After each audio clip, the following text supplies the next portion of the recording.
canal. Hoje nós vamos falar sobre Thomas Hobbes.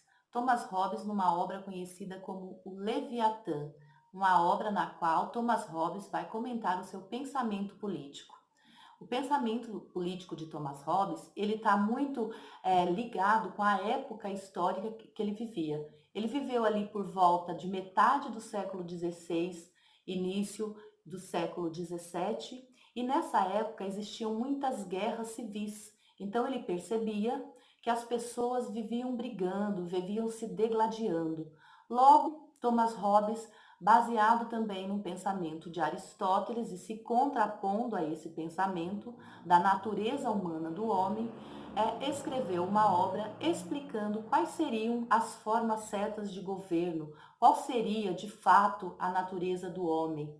Thomas Hobbes vai entender que, da mesma forma que na ciência ali de Galileu, por exemplo, a física estava se separando da igreja, a ciência estava se separando da igreja, os pensamentos científicos estavam se contrapondo aos pensamentos da igreja, também na área política deveriam se separar. A área política deveria ser de governo do próprio homem. Então a gente vê aí já noções do racionalismo também dentro da política, como a gente viu numa aula anterior sobre o Maquiavel. O Thomas Hobbes vai entender em relação à natureza humana, né? Eu citei agora de pouco Aristóteles.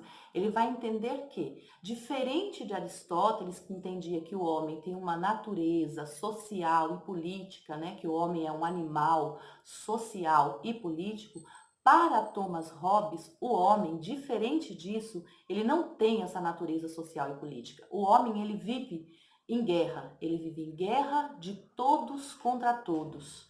Embora ele não cite no livro, mas a gente entende que, do ponto de vista de Thomas Hobbes, o homem tem uma natureza egoísta, uma natureza má, uma natureza na qual ele busca o seu próprio bem.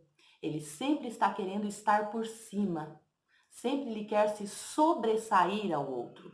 E Hobbes entendia também que o homem, né, que os homens são todos iguais. Os homens são iguais.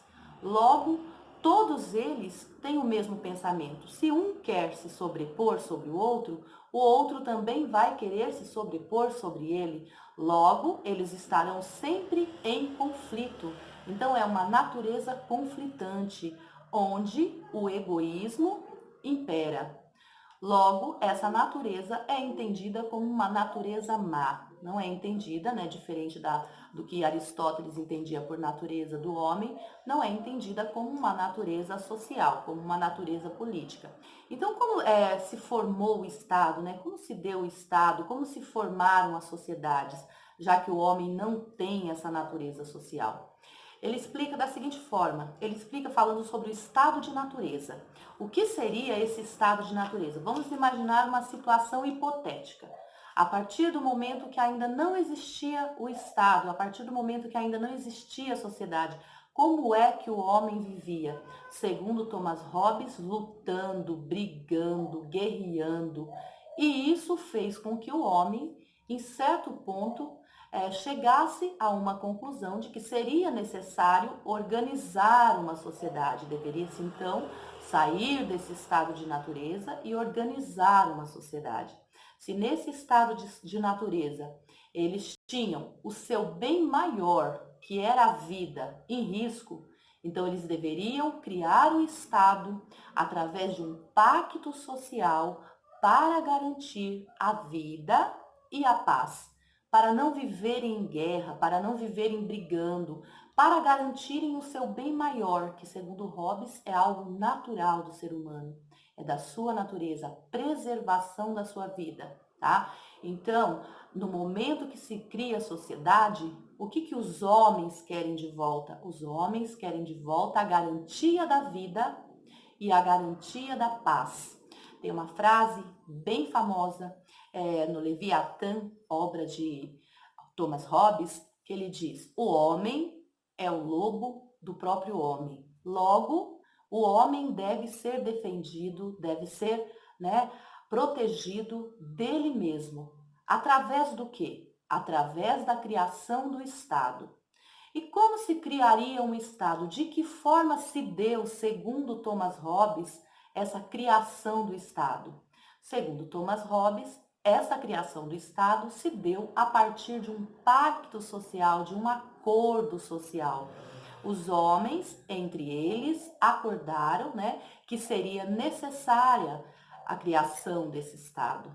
Logo, a gente vê a partir daí, a partir do contrato social, que Thomas Hobbes se coloca como um absolutista. O que seria um absolutista? É alguém que defende um sistema político chamado absolutismo, onde aquele que está no poder tem o poder soberano e os demais são seus súditos. Hobbes dizia o seguinte: esse poder soberano pode ser colocado na mão de uma pessoa ou de um grupo de pessoas, de uma assembleia de pessoas. Logo, através do pacto, através do acordo, governante e povo, né, ou súditos, entrariam em acordo que esta pessoa governasse e que, em troca deste governo, bem-sucedido no sentido de garantir a vida e a paz, os demais homens abrissem mão da sua liberdade individual, em prol dessa liberdade maior, que é a garantia da vida e a garantia da paz. Mas todo o poder estaria concentrado na mão desse soberano, que não responderia às mesmas leis às quais os homens responderiam. Vamos supor, vamos supor uma legislação, um conjunto de leis. Essas leis serviriam para todos os súditos, menos para o soberano.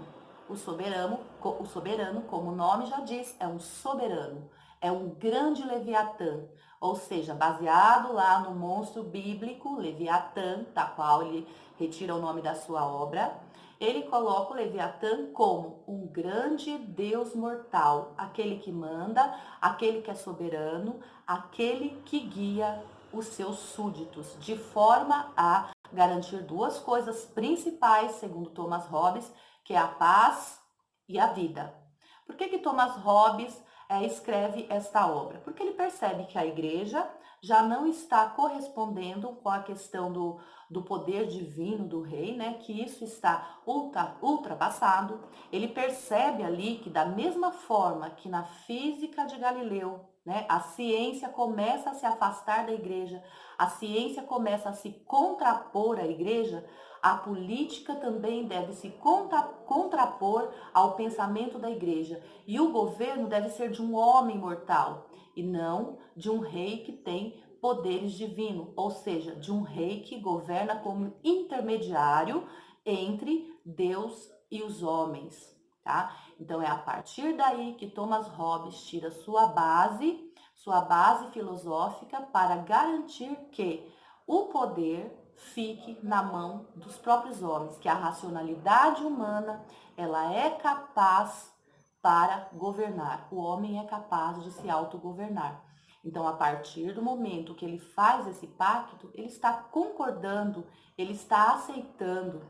É como se você pensar assim: quando você vai fazer um contrato para vender ou para comprar um imóvel, tem as partes ali, você concorda com o valor que você está vendendo, com se vai ter que parcelar. Então, os dois lados têm que estar ali em acordo, tá? Por isso que a gente fala pacto social ou contrato social, tá? Em relação à natureza do homem, como eu já falei, ele não entende essa natureza assim como uma natureza tão boa, como uma natureza tão social. Então, o homem tem esses conflitos entre eles. Então, eles precisam desse Estado absolutista, desse governo soberano para poder civilizá-los. Vamos entender assim, para poder civilizá-lo.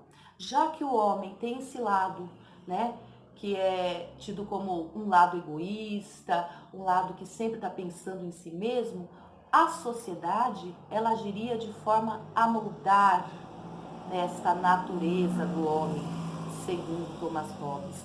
É a partir daí que o homem vai ter de fato liberdade, é a partir daí que o homem vai ter de fato segurança. Porque a liberdade para Thomas Hobbes, lá naquele estado de natureza hipotético, onde não existia o Estado, era uma liberdade cerceada. Cerceada por quê?